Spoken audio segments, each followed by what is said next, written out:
अस्सलाम वालेकुम स्टूडेंट्स। आज लेक्चर नंबर 12 है आपका और बेंजीन का चैप्टर हम पढ़ रहे थे। तो इसमें आज बेंजीन की प्रिपरेशन हमने पढ़नी है, ठीक है। हाइड्रोकार्बन्स या जितने भी आगे ऑर्गेनिक कंपाउंड्स होंगे उनके अंदर आप एक मेथड या एक सीक्वेंस फॉलो करेंगे। वो ये है कि जो भी ऑर्गेनिक कंपाउंड हम पढ़ेंगे उसके बारे में चैप्टर है, तो उसकी प्रिपरेशन कि उसे प्रिपेयर किस तरह किया जाता है, उसके रिएक्शंस के किस किस चीज़ के साथ किस तरह के रिएक्शंस देता है वो, और उसके यूजेस, ठीक है। ये चीज़ें हम जो है वो पढ़ते हैं। तो यहाँ पर जो अभी हम एरोमेटिक हाइड्रोकार्बन का चैप्टर पढ़ रहे हैं, तो इसके अंदर हमारे पास जो है वो बेंजीन की प्रिपरेशन हम पढ़ेंगे, ठीक है। बेंजीन को प्रिपेयर करने के लिए बहुत सारे डिफरेंट जो है वो मेथड्स हैं, जिनमें से 5 यहाँ पर जो है मोस्ट कॉमन मेथड्स जो हैं वो यहाँ पर दिए हुए हैं, जिससे हमें लैब में भी जो है वो यील्ड मिलती है। So benzene and other aromatic hydrocarbons are readily obtained in large quantities from coal and petroleum, ठीक है। आपको बताया था कि बेंजीन जो है वो बेसिकली जो नेचुरल वे में जो आपसे को मिलती है वो कोल और पेट्रोलियम से मिलती है। वो आपको पता है नेचुरल रिसोर्सेज हैं हमारे, ठीक है, उनसे हम बेंजीन निकालते हैं, बट ये प्रिपेयर भी की जा सकती है, ठीक है। So benzene and some other hydrocarbons can also be obtain from petroleum by special cracking methods. Some of the method generally used for the preparation of benzene are as follows, ठीक है। तो इसमें सबसे पहले जो है वो जब भी प्रेपरेशन ऑफ किसी भी चीज़ की प्रेपरेशन आती है तो हेडिंग वाइज आप जो है वो उसको देखते जाते हैं कि एक मेथड ये है, सेकंड ये, थर्ड ये, इस तरह। अब फर्स्ट मेथड इसमें जो है वो है डिहाइड्रोजिनेशन ऑफ साइक्लोहेक्सेन, ठीक है। अच्छा, साइक्लोहेक्सेन का आपको पता है बेटे क्या होता है कि CH2 CH2 CH2 CH2 इसी तरह 6 CH2 आपस में रिंग की फॉर्म में जो है वो बने हुए हैं, ठीक है। साइक्लोहेक्सेन यहाँ बना भी हुआ है, मैं दोबारा आपको बना के दिखा देती हूँ कि इस तरह का जो रिंग होता है, लेकिन बेंजीन के रिंग में तो हम रिंग लगा देते होते हैं ना, इसमें रिंग नहीं होता, ठीक है। ये इस तरह का क्लोज्ड है, जैसे ये यहाँ पर बना हुआ है। समझ लें आपने सिंपल साइक्लोहेक्सेन को जो है वो सिंपल हेक्सेन को एन-हेक्सेन को एक रिंग में ले लिया।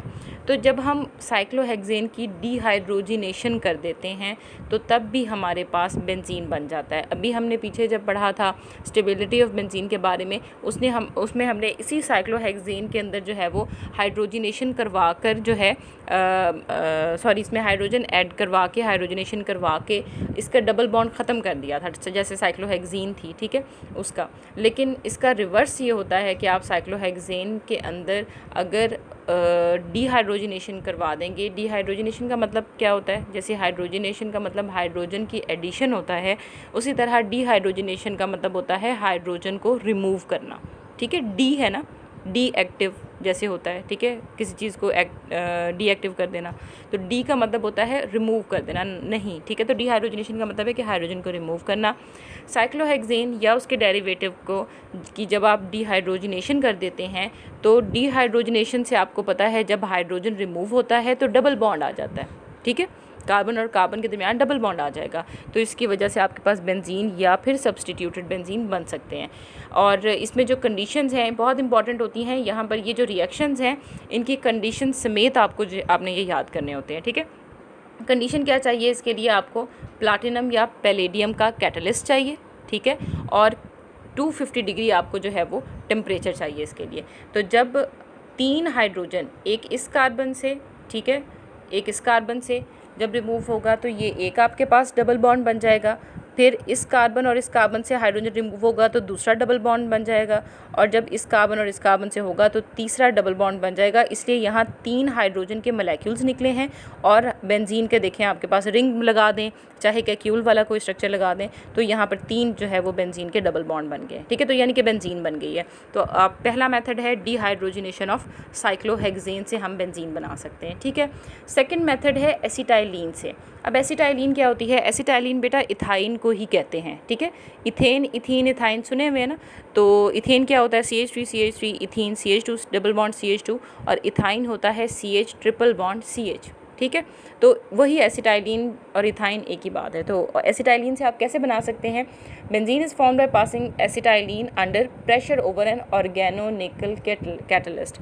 एक कैटलिस्ट लेते हैं हम, ऑर्गेनो निकल कैटलिस्ट ये होता है कि कोई ऑर्गेनिक कंपाउंड यानी ऑर्गेनिक मोलेक्यूल है और उसके ऊपर हमने निकल लगाया हुआ है, मेटल लगाया हुआ है, तो उस ऑर्गेनो निकल कैटलिस्ट की मदद से हम उसके ऊपर जब एसिटाइलिन पास करवाते हैं इन द फॉर्म प्रेशर से पास करवाते हैं 70 डिग्री सेल्सियस के टेम्परेचर पे, तो हमारे पास एसिटाइलिन की पॉलीमराइजेशन हो जाती है। पॉलीमराइजेशन आपको पता है, आपने पहले भी पढ़ा हुआ होगा, मोनोमर का मिलके पॉलीमर बना देना, ठीक है। यूँ समझ लें 3 एसिटाइलिन के जो मोनोमर ले लें यहाँ पे, ठीक है, एज अ मोनोमर हम उसे कह सकते हैं ना। जैसे आप बेटा प्रोटीन्स को कहते हैं कि जी अमाइनो एसिड क्या हैं, प्रोटीन्स के मोनोमर हैं, ठीक है, क्योंकि अमाइनो एसिड से मिलके ही पूरी प्रोटीन बन जाती है। तो इसी तरह यहाँ एसिटाइलिन हमारा मोनोमर है समझ लें, तो 3 एसिटाइलिन के मोलेक्यूल आपस में कंबाइन होते हैं। मैं आपको यहाँ पर थोड़ा सा बनाकर दिखा देती हूँ कि आपके पास ये जो कार्बन ट्रिपल बॉन्ड कार्बन है, ये जब पॉलीमराइजेशन हो रही होती है तो एक ये ट्रिपल बॉन्ड में से एक बॉन्ड ख़त्म हो जाता है, ठीक है, और इन दोनों कार्बन के पास अब एबिलिटी है कि एक एक बॉन्ड और बना सकें, ठीक है। तो फिर ये क्या करते हैं कि ये जो ट्रिपल बॉन्ड था वो ख़त्म हो गया, अब इस कार्बन ने अगले एसिटाइलिन के साथ बॉन्ड बना लिया और इसने भी अगले एसिटाइलिन के साथ क्या कर लिया, बॉन्ड बना लिया, ठीक है। उन्होंने भी अपने जो 3 ट्रिपल बॉन्ड थे वो ख़त्म करके डबल रहने दिए, ठीक है, इस तरह। और अब वो भी नेक्स्ट आगे जो है वो किसी एक तीसरे एसिटाइलिन के मोलेक्यूल से जो है वो कंबाइन हो जाएंगे, ठीक है।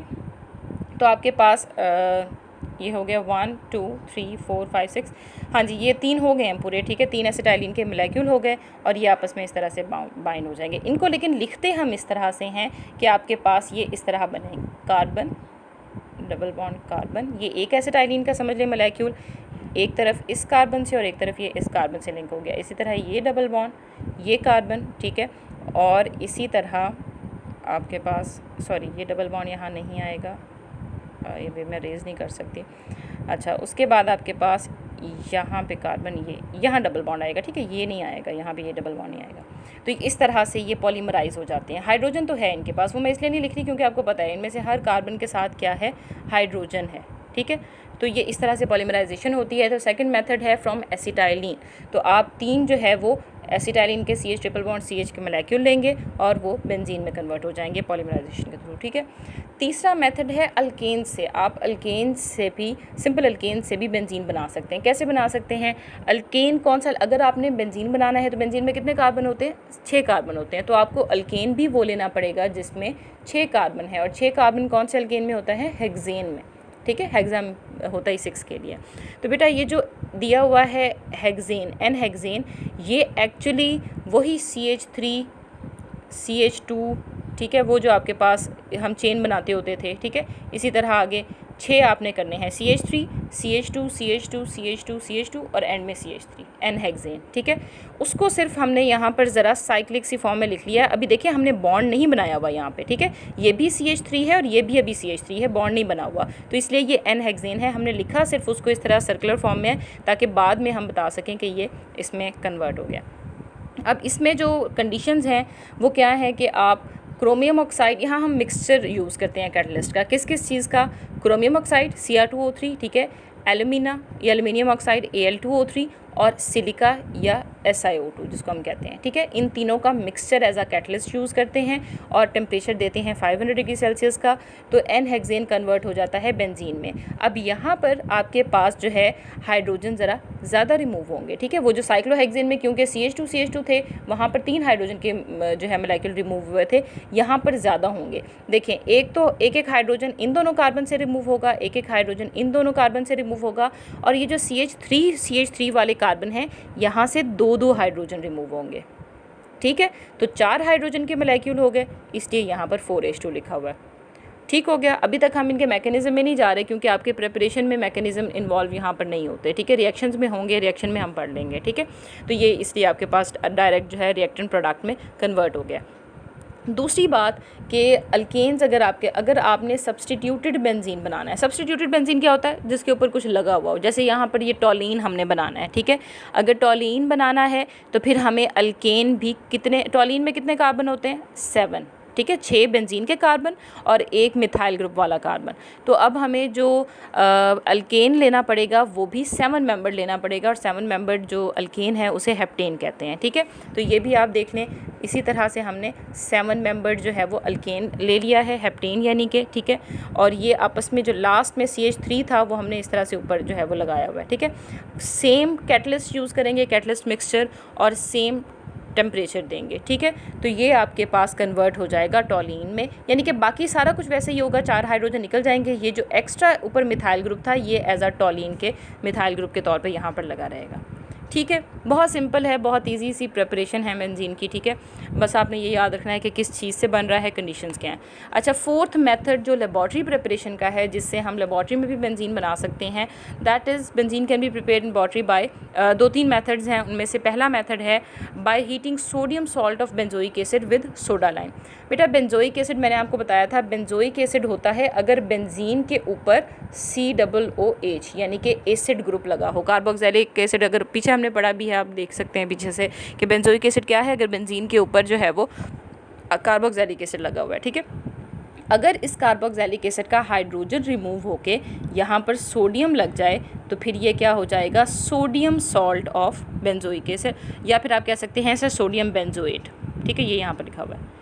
ठीक है, तो सोडियम बेंजोएट को अगर हम सोडियम हाइड्रोक्साइड के साथ ट्रीट करवाते हैं in the presence of soda lime, ठीक है, तो फिर ये कन्वर्ट हो जाता है बेंजीन में। ठीक है, सोडा लाइम बेटा मिक्सचर होता है आपके पास जो है वो सोडियम हाइड्रोक्साइड का और कैल्शियम ऑक्साइड का। ठीक है, ये आप सेकंड चैप्टर में पढ़ेंगे भी, सेकंड चैप्टर जब हम पढ़ेंगे तो वहाँ पे भी अलग से दिया हुआ है, लेकिन आपको पता होना चाहिए कि सोडा लाइम क्या चीज़ है, सोडियम हाइड्रोक्साइड और कैल्शियम ऑक्साइड का मिक्सचर। ठीक है, सोडियम हाइड्रोक्साइड कास्टिक सोडा भी कहते हैं इसको, कैल्शियम ऑक्साइड जो है हमारे पास जो है वो क्विक लाइम होता है। तो soda lime, quick lime, calcium oxide को आप चाहे लिख लीजिएगा अपनी बुक पे, कैल्शियम ऑक्साइड को क्विक लाइम कहते हैं और सोडियम हाइड्रोक्साइड NaOH को हम कास्टिंग सोडा कहते हैं। ठीक है, तो इसीलिए इन दो लफ्ज़ों को मिलाया गया है। ठीक है, देखें दोनों के एंड में सोडा और लाइम आता है, इसलिए इनके मिक्सचर को हम जो है वो क्या कहते हैं, सोडा लाइम कहते हैं। ठीक है, चलें, अब होता ये है कि जब आप ये रिएक्शन करवाते हैं, सोडियम बेंजोएट को ट्रीट करवाते हैं सोडियम हाइड्रोक्साइड के साथ, तो सोडियम हाइड्रोक्साइड जब ट्रीट होगा यहाँ से Na2 यानी दोनों सोडियम इकट्ठे हो जाएंगे, और ये जो कार्बन डबल बॉन्ड ऑक्सीजन और ये जो ऑक्सीजन है ये मिलके सोडियम कार्बोनेट बना देंगे। सोडियम कार्बोनेट आपने पहले भी सुना हुआ होगा, सॉल्ट होता है। ठीक है, सोडियम का Na2CO3 सोडियम कार्बोनेट, तो ये बन जाएगा। पीछे क्या बचा जी आपके पास, यहाँ पे सिर्फ जो है वो हाइड्रोजन बच गया। ठीक है, हाइड्रोजन जो बच गया है, अब देखें बेटा यहाँ से एक जो सब्स्टिट्यूएंट रिमूव हुआ है, तो अब इस कार्बन के ऊपर एक कमी हो गई ना। ठीक है, एक इसने 4 बॉन्ड बनाए हुए थे, अब 3 रह गए, तो उस 3 बॉन्ड की जो कमी है आपके पास कार्बन के ऊपर के एक बॉन्ड उसने अभी और बनाना है, उस कमी को पूरा करने के लिए ये हाइड्रोजन यहाँ से यहाँ पे जाकर लग जाएगा। ठीक हो गया, तो इसलिए अब आपके पास बेंजीन का मोलेक्यूल भी बन गया और साथ सोडियम कार्बोनेट जो है वो बन गया। ये है प्रिपरेशन वाया सोडियम बेंजोएट, कि आप सोडियम बेंजोएट का स्टार्टिंग मटेरियल लेके उसके साथ बनाएं। अच्छा, नेक्स्ट जो लेबॉर्ट्री प्रिपरेशन का मेथड है वो है by distilling phenol with zinc dust. Phenol क्या है, बेंजीन का डेरिवेटिव है। ठीक है, बेंजीन के ऊपर अगर हाइड्रोक्सिल ग्रुप लगा हुआ है तो वो फिनोल है। अगर आप फिनोल को ट्रीट करवा दें जिंक के साथ, तो बेटा जिंक ऑक्साइड जो ऑक्साइड बनता है ना, ये बहुत क्विकली बन जाता होता है। ठीक है, जिंक को ऑक्सीजन मिलेगी, वो फ़ौरन से जिंक ऑक्साइड बना देगा, तो इसलिए हम इसको जिंक डस्ट कहते हैं। जिंक को बारीक बारीक जैसे समझ लें ज़र्रों में जो है वो पीसा हुआ होता है। ठीक है, इस तरह से इसलिए हम उसे जिंक डस्ट कहते हैं। तो जिंक क्या करेगा, जिंक का जो ऑक्सीडेशन स्टेट होती है +2 होती है नॉर्मली। ठीक है, और ऑक्सीजन की क्या होती है -2, इसलिए ये ZnO बना देता है जिंक ऑक्साइड। तो ये यहाँ से ऑक्सीजन लेके ZnO बना देगा, और जो हाइड्रोजन बच गई है वो अगेन यहाँ पे कार्बन की कमी को पूरा करके यहाँ पर लग जाएगी, बेंजीन बन गया और साथ जिंक ऑक्साइड बन गया। ठीक है, एक ये है by distilling with phenol with zinc dust. अच्छा, दूसरी बात जो तीसरा मेथड है preparation of benzene in laboratory का, वो है कि by hydrolysis of benzene sulphonic acid with super heated steam और by boiling with dilute sulphuric acid. Benzene sulphonic acid याद होगा आपको, ठीक है। सल्फोनिक एसिड ग्रुप अगर लगा हुआ है HSO3 तो वो बेंजीन सल्फोनिक एसिड है। अगर आप इसको वाटर के साथ ट्रीट कर देंगे तो इस HSO3 ग्रुप को सिर्फ एक हाइड्रोजन और एक ऑक्सीजन चाहिए फ़ौरन से कन्वर्ट होने में सल्फ्यूरिक एसिड में। सल्फ्यूरिक एसिड बहुत स्ट्रांग होता है, ठीक है, और स्टेबल भी होता है। तो सल्फ्यूरिक एसिड में कन्वर्ट होने के लिए से एक हाइड्रोजन और एक ऑक्सीजन चाहिए, तो वाटर का जो OH पार्ट है वो ये ले लेगा, ठीक है। किस में कन्वर्ट हो जाएगा? सल्फ्यूरिक एसिड में, H2SO4 में, ठीक हो गया। अब क्या बचा? वाटर का सिर्फ हाइड्रोजन बच गया है, तो हाइड्रोजन जाकर यहाँ पर लग जाएगा कार्बन की जगह और यहाँ पर ये बेंजीन बन जाएगा। इसमें जो HCl है वो हमारे पास एज अ कैटलिस्ट जो है वो एक्ट कर रहा है, ठीक है, वो खुद यूज़ नहीं होता, एज अ कैटलिस्ट एक्ट हो रहा है। तो हमारे पास बेंजीन सल्फोनिक एसिड से सल्फ्यूरिक एसिड बनाया, साथ बेंजीन बन गया। ये याद रखें, जब प्रिपरेशन ऑफ बेंजीन है तो आपने बेंजीन लाजमी बनाना ही बनाना है, ठीक है। काम ही क्या है? प्रिपेयर कर रहे हैं हम बेंजीन, तो बेंजीन लाजमी बनना चाहिए, आपने इस तरह से जो है वो रिएक्शन करने। अच्छा, उसके बाद फिफ्थ आपका रिएक्शन है जी वर्ड्स-फिटिग रिएक्शन, ठीक है। वर्ड्स-फिटिग रिएक्शन अलहदा शॉर्ट क्वेश्चन में भी आ जाता है, बल्कि एसिटाइलिन का भी जो पीछे आपके पास है ना ये वाला क्वेश्चन, ये भी शॉर्ट क्वेश्चन में आ जाता है कि ये लॉन्ग क्वेश्चन में भी आ जाता है वैसे, प्रिपरेशन ऑफ बेंजीन ओवरऑल, और शॉर्ट में यूँ भी आ जाता है कि जी how you can prepare benzene from acetylene, how you can prepare benzene from alkanes, simple alkanes, ठीक है, या फिर how can you prepare benzene from Wurtz Fittig reaction, या व्हाट इज़ वर्ड्स-फिटिग रिएक्शन, इस तरह भी आ जाता है, डिफरेंट तरीके हैं, ठीक है। अच्छा, the Wurtz Fittig reaction for the synthesis of alkanes was extended by Fittig in 1864। पहले वर्ड्स ने ये रिएक्शन दिया था, इसी को बाद में थोड़ा सा एक्सप्लेन किया था फिटिग ने 1864 में, सिंथेसिस के लिए फॉर अल्काइल एरोमेटिक हाइड्रोकार्बन्स। अब जो ये खाली बेंजीन नहीं बल्कि सब्सटीट्यूटेड बेंजीन, कौन सी सब्सटीट्यूशन? अल्काइल ग्रुप की सब्सटीट्यूशन हुई हो, वो मिथाइल ग्रुप भी हो सकता है, इथाइल भी हो सकता है, प्रोपाइल ग्रुप भी हो सकता है। तो सब्सटीट्यूटेड जो बेंजीन हैं उनकी प्रेपरेशन के लिए वर्ड्स-फिटिग रिएक्शन हम यूज़ करते हैं। बहुत ईजी है, इसके अंदर क्या करते हैं जी, हम ब्रोमो बेंजीन लेते हैं, यानी कि कोई हैलोजन लगा हुआ होता है, यहाँ पर हम ब्रोमो ले रहे हैं, ठीक है, तो ब्रोमो बेंजीन ले ली, ठीक है, ब्रोमीन लगी हुई है ऊपर, इसको ट्रीट करवाते हैं विद इथाइल ब्रोमाइड, ठीक है। अगर यहाँ पर क्लोरो लगी होती है तो फिर यहाँ पे इथाइल क्लोराइड लेते हैं, ये याद रखें, ठीक है। तो हम यहाँ पर हमने ब्रोमो ली है, ब्रोमो बेंजीन, इसके साथ हम ले रहे हैं इथाइल ब्रोमाइड, और साथ कंडीशन ये है कि सोडियम और ईथर का सल्यूशन है, ठीक है, सोडियम का मेटल है। अच्छा, ईथर का सल्यूशन जो है ना, हम आगे चैप्टर भी पढ़ेंगे पूरा ईथर के बारे में, तो ईथर का ये काम होता है, ईथर जो है ना वो नॉन पोलर है, ठीक है, तो ज़्यादा रिएक्टिव नहीं है, बहुत इसकी रिएक्टिविटी बहुत कम होती है, और सोडियम जो है इसके बिल्कुल ओपोजिट है, बहुत ज़्यादा रिएक्टिव है, one of the very highest reactive metal है, ठीक है। तो सोडियम की बहुत ज़्यादा रिएक्टिविटी से बचाने के लिए ये हम ईथर का यहाँ पर सॉल्वेंट यूज़ करते हैं, ठीक है, ये एज अ सॉल्वेंट यूज़ हो रहा है यहाँ पे। अच्छा, सोडियम यूज़ हो रहा है, अब ब्रोमीन तो फ़ौरन से जाकर क्या करेगा, सोडियम के साथ जाके रिएक्ट कर जाएगा। देखें, अगर क्लोरीन होता तो NaCl बन जाता सॉल्ट, ठीक है, ब्रोमीन है तो यहाँ पर NaBr बन जाएगा, सोडियम ब्रोमाइड, ठीक है। बाकी क्या बच गया? बाकी सिर्फ इथाइल ग्रुप बच गया, CH3CH2, ठीक है। तो बेटा ये जो CH2CH3 ग्रुप है इथाइल का, ये यहाँ पर आकर सब्सटीट्यूट हो जाएगा बेंजीन के रिंग के ऊपर, इथाइल बेंजीन आपके पास बन गया, ठीक है। ये गलती नहीं करनी कि CH3CH2 ना लिखिएगा इसे, कि CH3 जो है उसे यहाँ पर बेंजीन के साथ जो है वो मिला दीजिएगा। CH3 कार्बन पहले ही आपके पास जो है, बच्चे पता है क्या करते होते हैं, इस तरह करते हैं जी, CH3 CH2 और इसको मिलाते हैं बेंजीन के रिंग के साथ। बेटा इसको नहीं मिलाना, ठीक है, इसकी तो आप यहाँ पर तो आप कार्बन के 5 बॉन्ड बना रहे हैं, देखें 3 तो हाइड्रोजन लगी हैं उसके साथ, आप चौथा बॉन्ड ये बना रहे हैं और 5वां उसने ये बनाया हुआ है। 5 कभी कार्बन के बॉन्ड हो सकते हैं? नहीं हो सकते, ठीक है। इसलिए यहाँ पर आपने CH2 जो है वो पहले लिखना है, जैसे इन्होंने यहाँ पर ये लिखा भी हुआ है, ठीक है। चलें, ये थे methods of preparation of benzene, इनको प्रिपेयर कर लीजिएगा इसको, और याद रखें जहाँ पे भी रिएक्शंस हैं ना, अगर आप इनको साथ साथ याद करके ज़ुबानी नहीं लिखेंगे, ये आपको कभी भी याद नहीं होने वाले, ठीक है। इनको थोड़ा थोड़ा मैं इसलिए पढ़ा रही हूँ, इनको अच्छी तरह प्रिपेयर करें, बुक्स बंद करें, साइड पर रख के आराम से इसको जो है वो लिखें, और आपको फिर ये याद रह जाएंगे। ओके जी, अल्लाह हाफ़िज़।